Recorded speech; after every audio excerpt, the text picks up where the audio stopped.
there's really two trends that jump out. I think the first is going to be the erosion of what a friend of mine, Ian Glazer, who's a great analyst over at Gartner, calls the company town mentality.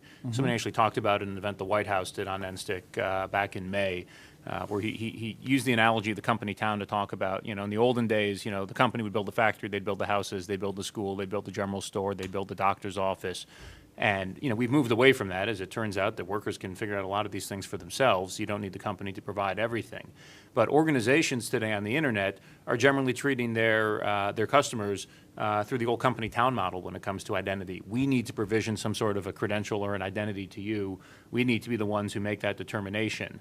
And his point was, that's quaint and outdated, and we're going to start to move away from it over the next few years and actually start to be willing to see major enterprises, really in both government and the private sector, start to trust other credentials, let people essentially bring their own identity. This is something that was echoed by the chief identity architect for eBay and PayPal, who basically said, they think this whole notion of issuing their own credentials is absolutely quaint and outdated and will be, just a fantasy 5 years from now.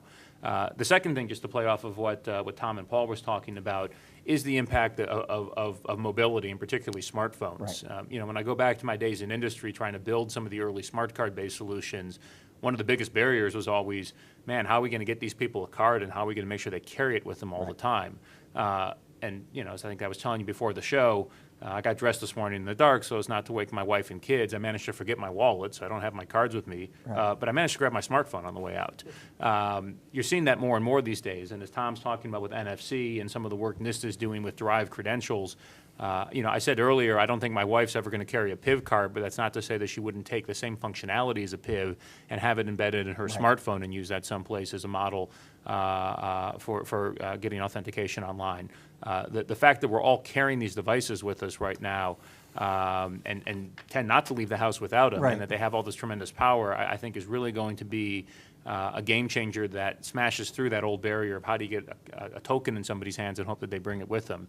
And so, we think, certainly in the commercial market, that is where the most exciting work is going on, and we're, really, frankly thrilled to see it. We're going to see a great foundation for the identity ecosystem based around that in the future. Terrific.